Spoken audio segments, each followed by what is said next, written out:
Do not compare yourself with anyone. Everyone's financial situation is different. Hi guys, welcome back to the channel. If you're new here, a very big welcome to you. Today's video is all about money tips for teenagers, and if you're in your early 20s as well, I think you can benefit from it. It's never too early to start learning about managing your finances and building good money habits that can last a long time. Unfortunately, most of these tips aren't taught in school or at home. That's why most adults struggle seriously with money. Earlier you learn and educate yourself, the less stress and struggles you will face when you become a full-blown adult. So without further ado, here are the 15 money tips I wish I knew as a teenager.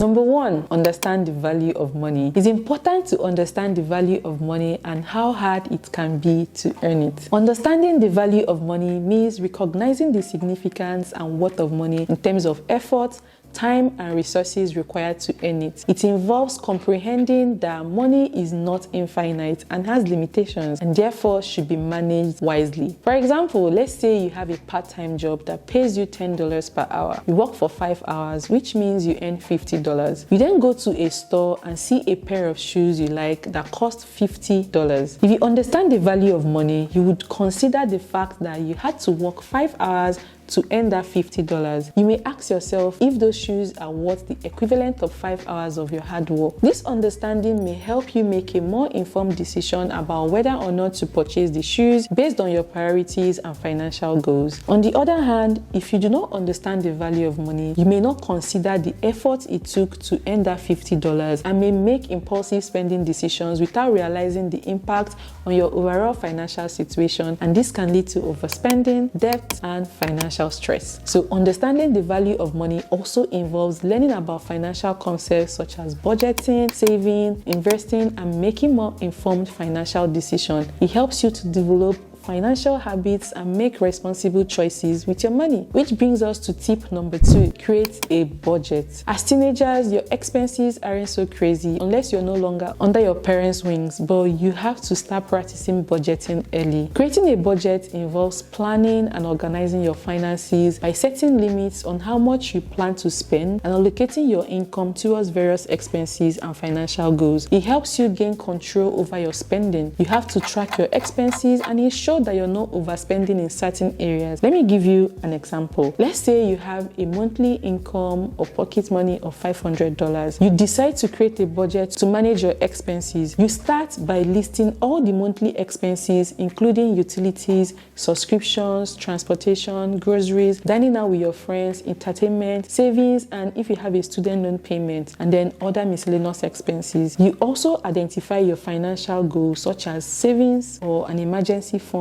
or for a vacation. The next thing you have to do is to assign specific amounts to each expense category based on your priorities. Let's say, for example, you allocate $50 for utilities, $50 for transportation, $70 for groceries, $50 for dining out, $80 for entertainment, $100 for savings, and $50 for debt. And then maybe you leave $50 for miscellaneous expenses. You then track your spending throughout the month, either manually or by using a budgeting app or spreadsheet, and then compare it to your budgeted amount. This allows you to see if you're staying within your planned spending limit or if you need to make adjustments. If you notice that you're spending more on dining out than you budgeted for, you can make changes such as reducing dining out expenses or reallocating funds from other categories to cover the overspending. This then helps you make informed decisions about your spending and ensures that you're not overspending in certain areas, which can lead to financial strain. So creating a budget also helps you save for financial goals. For example, if your goal is to save $500 per month for an emergency fund, you can include that amount as a category in your budget and prioritize it accordingly. This way, you're sure that you're setting aside the desired amount towards your goal each month. This brings us to tip number 3, start investing early. You don't know how advantageous it is to start early. The earlier you start investing, the more time your money has to grow. When it comes to investing, time is one of the most critical factors. Starting to invest early as a teenager gives you more time for your investment to grow. This is because the longer your money stays invested, the more it can benefit from the power of compound interest. Compound interest refers to earning interest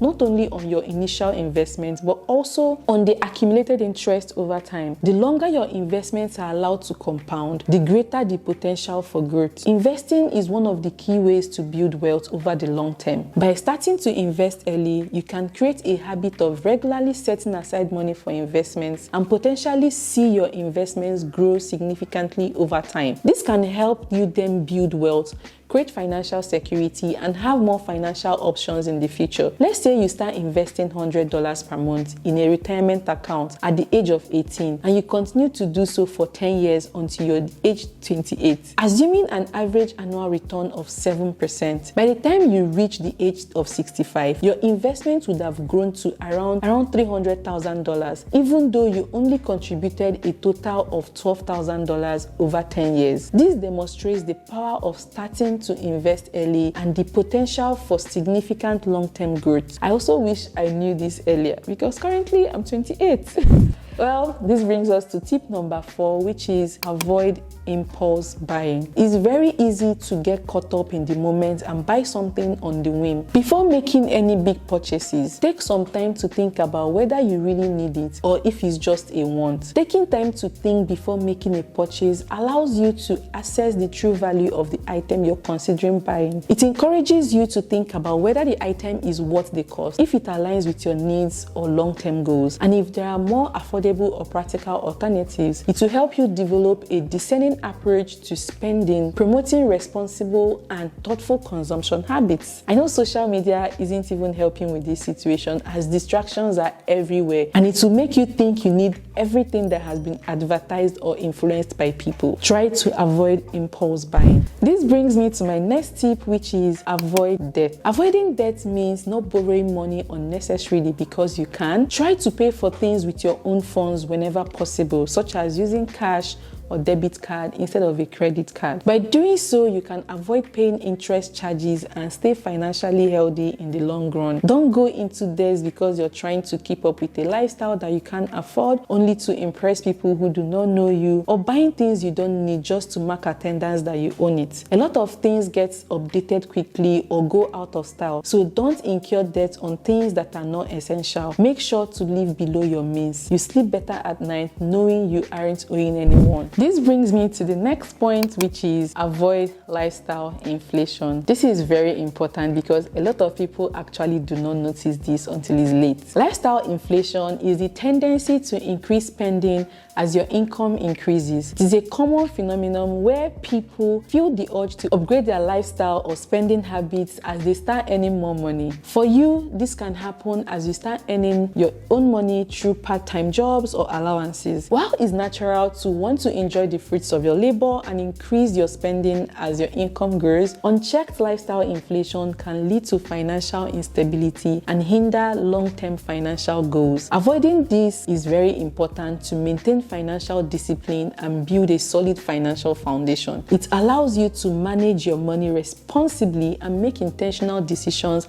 about your spending and saving. Now, this brings me to the 7th one, which is set financial goals. Setting financial goals is extremely important for you because it provides you with a sense of purpose and direction in managing your money. It gives you a clear target to work towards. It provides you with a sense of motivation and focus in managing your money effectively. By setting financial goals, you learn to be disciplined with your spending and develop good money management skills. It requires planning and budgeting. Let's say you want to own a car in the future. You set a financial goal of saving, let's say $5,000 over the next 2 years to buy a used car. You then create a budget, track your expenses, and make intentional decisions about your spending, your savings, and investing in order to achieve this goal. It motivates you to stay in check because now you have a car you want to own. If you don't have goals, you can be easily swayed to squander your money. Which then leads us to tip number 8, which is save for emergencies. It is super important to have an emergency fund in case of unexpected expenses. Aim to save at least 3 to 6 months months worth of living expenses. As you keep growing, responsibilities and unexpected situations start popping up here and there, and almost everything in this world revolves around money. You do not want to be caught unaware. I know that life is so unpredictable and emergencies can happen at any time. So having an emergency fund makes you financially resilient and better equipped to handle unforeseen expenses without having to rely on credit cards or loans, which can lead to debt. It provides you with a safety net. Knowing that you have an emergency fund in place can give you serious peace of mind. It helps you feel more secure and confident in managing your finances, as you know you have a cushion to fall back on in case of unexpected events. This leads us to tip number 9, and this particular tip, a lot of people are debating it, but this is not a gender role. Learn to cook. Learning to cook is an essential money saving tip because it allows you to take control of your food expenses and save money. Eating out can be costly, especially over time. You might not notice it immediately, but subsequently it becomes a very heavy financial expense. Cooking your own meals at home can significantly reduce your food expenses.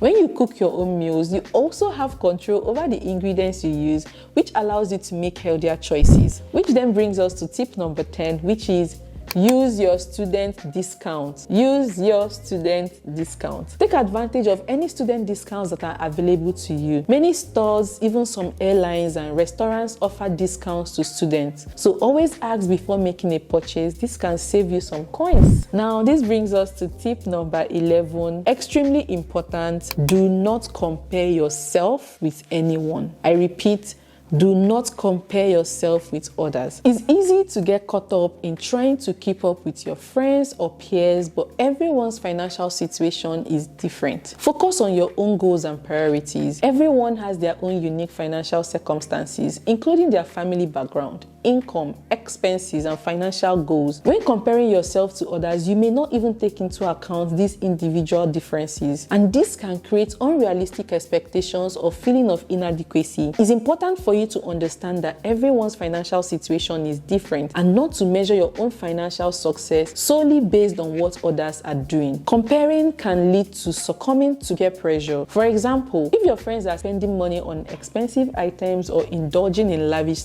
experiences, it can create a sense of social pressure to do the same, even if it's not in line with your own financial means. So learn to be content with what you have and avoid constantly seeking validation or comparison through material possessions or experiences. Just focus on building a strong financial foundation and making wise financial decisions for your own future. And trust me, your time would come. Which then leads us to tip number 12, which is learn to negotiate. This will come in handy when you start looking for jobs. Negotiating can be a very useful skill when it comes to saving money. Whether you're negotiating your salary or the price of a car, it never hurts to ask. Clearly articulate your needs, interests, and reasons for your offer or request. Be confident but respectful in your communication. Before negotiating, research the market value of the product or service you're interested in. This will give you an idea of what a fair price or offer might be and help you to make informed negotiation points. Which then brings us to the last tip but not the least. Keep learning. I repeat, keep learning. They say when you stop learning, you start dying. Never stop learning about personal finance. Keeping a mindset of continuous learning about personal finance is essential for you as you navigate your financial journey. Personal finance is a complex and ever-changing subject. By continuously learning about personal finance, you can build your financial literacy, which refers to your understanding of financial concepts, tools, and strategies. This knowledge equips you with the skills and knowledge needed to make informed financial decisions, manage your money wisely, and avoid financial pitfalls or scams. There are many books and articles available on personal finance covering various topics such as budgeting, investing, credit management, and more. Look for reputable sources and books written by financial experts to expand your knowledge. You can also even look for workshops or seminars or webinars, even podcasts on personal finance topics, be it in your local area or online. And there you have it, guys. 13 money tips for every teenager. Learning about these money tips as a teenager teenager is a valuable investment in your financial well-being and can set you up for more secure and successful financial future. I honestly wish I knew some of these things earlier. You're at a very serious advantage because you're starting early. Remember, building good money habits take time and effort, but is worth it in the long run. Thank you so much for watching. If you enjoyed this video or learned from it, please give me a thumbs up, and you can also share it to those you think would benefit from it. And if you haven't subscribed to the channel, please subscribe, help me grow, and I'll see you guys in my next video. Bye.